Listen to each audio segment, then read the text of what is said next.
Bonjour à tous, on se retrouve aujourd'hui pour une nouvelle vidéo pour parler d'un sujet extrêmement important. On connaît le pacte de corruption avec Emmanuel Macron et certains oligarques. On va revenir en profondeur sur cette affaire et sur justement la vente à la découpe d'Emmanuel Macron avec Idriss Aberkan, Didier Maïsto et Régis de Castelnau. Je vais vous passer bien sûr l'extrait comme d'habitude dans son intégralité, sans coupage. N'oubliez pas les amis de vous abonner, de laisser un pouce en l'air, de partager cette vidéo. Il faut que tout ça soit su par le plus grand nombre. Et pour ceux et celles qui veulent me soutenir, eh bien vous avez la Tipeee en description sous la vidéo. Je vous passe l'extrait de suite et on en parle juste après. C'est vrai que tout le monde n'est pas aussi féru que toi. Pourquoi les joint ventures étaient des pompes à propriété intellectuelle? Alors voilà, non mais en fait, quand tu fais une joint venture en Chine, c'est de droit chinois. Il faut que ce soit avec que des Chinois et les Chinois possèdent tout. À la fin, donc, tu mets en commun un certain nombre de choses, ton ingénierie, ton savoir-faire. Et après, ils t'excluent, ils te virent et ils te font, comme on vient de le voir là par exemple, un avion. C'est un Airbus. Ouais. J'avais entendu le patron de Porsche et celui de Mercedes. Ils ont dit, ah ben regardez, tu avais une 911 là, qui était sortie, et puis je ne sais plus quel modèle de Mercedes, une grosse berline de classe S, je crois que c'était les mêmes. Et les types, ils disaient, mais qu'est-ce que vous voulez qu'on fasse? On va faire un procès à des Chinois en Chine avec des avocats chinois. C'est fini, il ne fallait pas y aller. D'où la relocalisation. Quand on a vendu, quand monsieur Macron s'est occupé, parce que c'est lui, tu as bien fait de le rappeler, en tant que secrétaire général. D'abord, moi je l'ai connu, Macron, à la commission Attali, parce que je bossais dans un groupe d'expertise comptable, entre autres, à l'époque, et c'était la commission de la dérégulation. Hein.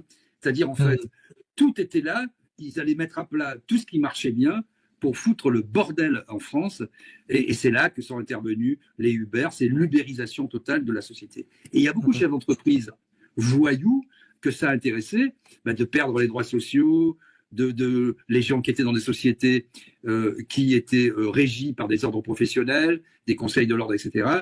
Il dit, bon, avec Macron, après il leur a fait d'ailleurs le barème pour le licenciement, ils étaient super contents, les gars, hein, parce que c'est le mec qui allait, avec Attali, tout mettre par terre. Donc, ensuite, il a été secrétaire général adjoint de l'Élysée et ministre de l'économie.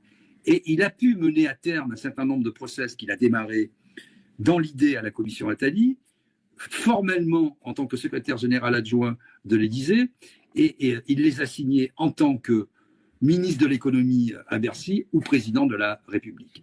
Et quand, par exemple, il cède Alcatel, on se dit, bon, Alcatel, oh là là, ils ont raté le virage des téléphones portables, c'est des téléphones portables pourris, alors qu'il y avait des iPhones, des Nokia, etc. Déjà, bon.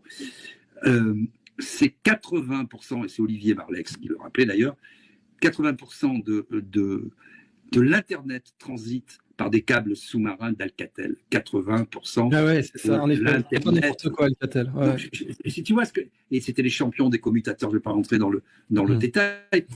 La France était sans doute le pays du monde rapporté à sa population qui était le plus en avance sur la tech, sur l'ingénierie, sur l'intelligence pure. C'est plus du tout le cas aujourd'hui. Hein.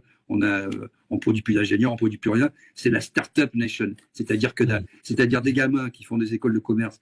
Ils sont tous managers de quelque chose. Ils créent une boîte. Il y en a 99% qui font faillite. Celle qui marche, elle est vendue à une entreprise du CAC 40 qui n'est donc pas une entreprise et ça devient une ligne de produits. Et donc, ces gens-là ont tout vendu, on ne retrouvera pas. Et quand on pourrait faire un dernier exemple, puisque c'est connexe, et ça touche Alstom, pour tout ce qui concerne le nucléaire. Quand on arrête, on décide avec Voynet, Macron, Hollande, Borne, tous ces gens-là, hein, c'est eux qui ont décidé que le nucléaire c'était pourri, que c'était dangereux, qu'il fallait faire des énergies renouvelables sans jamais dire lesquelles. Hein. C'est super. Ça sonne bien. L'éolien, typiquement, le plus corrompu voilà, énergie renouvelable, c'est magnifique. Hein. Renouvelable de quoi, de qui, comment. Bon, on voit bien d'ailleurs pour ce qui est de la pollution, on a eu des rapports sur les 4 degrés pour la canicule qui sont essentiellement produits à 95% par les centrales à charbon, notamment en Allemagne, en Pologne, etc. Bon, je referme Daniel Kretinsky, on lui a dédié une émission. Daniel Kretinsky, bon, je referme la parenthèse. Ça signifie tout ça, que en fait, quand tu fermes, tu arrêtes, on a fait la même chose pour la métallurgie, mais je ne vais pas ouvrir trop de tiroirs, tu arrêtes une industrie où tu es le champion du monde, ou l'un des champions du monde. Tu arrêtes le nucléaire. Mais derrière, c'est une catastrophe. Quand on dit les EPR, oh, ça a coûté 10 fois le prix, mais pourquoi? Parce qu'on a perdu le savoir-faire. Parce qu'on ne sait plus construire des EPR. Parce que pour former un soudeur, il faut 5 ans dans l'industrie nucléaire. Parce que c'est des postes à haute valeur ajoutée. Parce qu'il faut trouver du personnel déjà compétent, qu'on va qualifier à l'extrême, et qui ne va pas se vendre à l'étranger en plus. Parce qu'il y a évidemment des phénomènes de confidentialité. Donc, il y a bien sûr le produit, mais tous nos auditeurs doivent comprendre que c'est une partie prenante de la souveraineté d'un pays. Et dernière chose, puisque tu parlais de l'affaire Elf-Fina, que j'ai bien connu pour plein de raisons. Quand tu décides que Total n'est plus finalement un outil stratégique de la France, après avoir été, soyons clairs, en réalité, le pont avancé de la politique extérieure de la France, c'était l'énergie, et rien d'autre. Quand tu mets ça, tu le vends, tu le donnes au privé, tu mets des actionnaires privés qui te demandent 3, 4, 5, 8% de rentabilité. Mais c'est fini. Comment tu veux être dans un secteur dit stratégique, d'infrastructure, de téléphonie, d'énergie, de nucléaire, de transport, si tu le soumets aux règles du marché où les actionnaires veulent gagner toujours plus? C'est impossible. C'est la quadrature du cercle. Donc, Henri Proglio, dernièrement, a été très clair là-dessus. Il a dit, voilà, ce qu'a fait Macron sur EDF. Ouais. Voilà. Donc, en fait, on ne peut pas, ça c'est en même temps, on ne peut pas vouloir une chose et son contraire. Et là, je pense que tout le monde, par ces quelques exemples, comprend pourquoi un État doit garder la main sur un certain nombre, bien sûr sur le régalien, mais aussi sur des secteurs stratégiques, et pourquoi l'armée, l'énergie, c'est-à-dire la production d'électricité, l'exploitation de gaz ou de pétrole, et ensuite sa vente, les forages, etc., sont des éléments capitaux de la souveraineté, comme d'ailleurs l'est aussi la monnaie et comme le sont les frontières. Je rappelle ton tweet justement à ce propos-là. Ils achètent des F-35 américains. Voilà la liste. Allemagne, Italie, Espagne, Belgique, Norvège, Finlande, Pays-Bas, Danemark, Grèce, Pologne, Bulgarie, Royaume-Uni, Suisse, Slovaquie, République tchèque. Et on s'est fait en papaouté jusqu'au sourcil. Ça achète pas du Rafale, ça achète du F-35, évidemment. On nous dit d'un côté qu'on va boycotter le méchant américain maintenant que Trump est aux manettes. Dans la réalité, je poursuis ton tweet.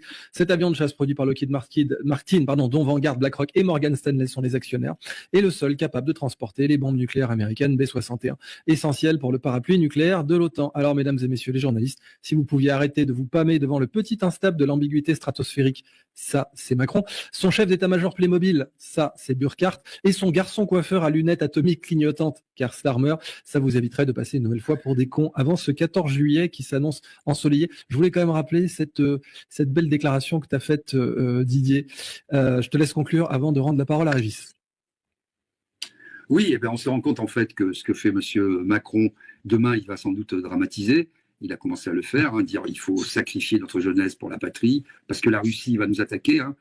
Évidemment, c'est pas notre problème. Voilà, c'est pas notre problème à nous. Il a obligé son chef d'état-major, qui a une belle carrière, mais qui finit un peu quand même dans la misère, là, à dire un certain nombre de choses. Et qu'est-ce qu'il fait en fait, Macron? Quand tu vois les actes de ces derniers jours de Trump, d'abord ce qu'il a fait sur l'OTAN et ce qu'il fait avec les droits de douane, avec le Canada et avec l'Europe. Qu'est-ce qu'ils font? En fait, il oblige tous les pays européens à payer pour l'OTAN, à commencer, on l'a vu avec le F-105, les F-35, du matériel américain. Et comme M. Macron ne veut pas perdre la face, il bricole dans son coin, une fois avec Merz et une autre fois avec Starmer, une espèce de force nucléaire stratégique qui veut dire qu'on va croiser les doigts pour appuyer sur le bouton, alors que toute la technologie, les outils, absolument tout, pour ce qui concerne le Royaume-Uni, est du matériel américain. Déjà, et ils n'ont même pas le contrôle de leur propre bouton nucléaire. Oui. Et quand le président des États-Unis dira à ce Premier ministre ou à un autre, parce qu'il y a au moins un avantage en Grande-Bretagne, au Royaume-Uni, les premiers ministres peuvent valser assez vite. Un jour, il prendra son sifflet, il sifflera à la fin de la récré, et le type viendra comme un toutou se ranger chez l'oncle Sam. Il est toujours bon de rappeler toutes ces vérités.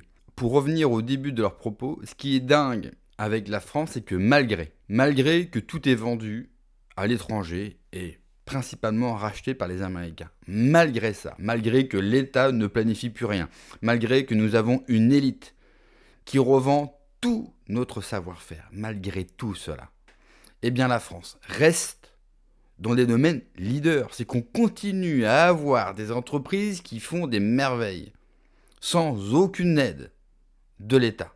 Pour vous dire à tel point ce pays a un génie et un savoir-faire que peu de pays peuvent vanter. Vous avez des pays qui font des choses extraordinaires. Je pense à des pays asiatiques notamment. Sauf que ils ont la puissance de l'État, ce qu'on avait par exemple avec De Gaulle, derrière leur entreprise et donc leur savoir-faire. Donc imaginez un instant si nous, demain, on remettrait l'État français là où il doit être. Pas là pour emmerder les gens, pas là pour taxer les gens et les empêcher de vivre librement de leur travail et librement tout court. Mais si l'État redeviendrait ce que a toujours été l'État français, c'est-à-dire un État planificateur. Mais vous imaginez la puissance qu'on aurait, malgré le désastre qu'est devenue la France. Nous arrivons encore à avoir des entreprises qui sont les meilleures au monde. C'est dingue. C'est pour ça que des fois je me dis que tout est fini, des fois je me dis même si on le récupère, on mettra 20 ans. Et puis je me dis mais en fait, si demain on aurait la volonté et les hommes compétents au bon endroit et des hommes qui auraient le sens du bien commun, je pense qu'on remettrait ce pays sur la rail bien plus vite qu'on en le pense. Est-ce que ça sert à rien? Alors je sais que c'est très français de se taper dessus, mais regardez toutes les pépites, toutes les industries que nous avons encore. Alors certes, semaine après semaine, on les vend, et croyez-moi, à chaque fois que je vois une annonce d'une vente à des Américains, j'ai le cœur qui saigne. Mais vraiment, ça me fait du mal, intérieurement.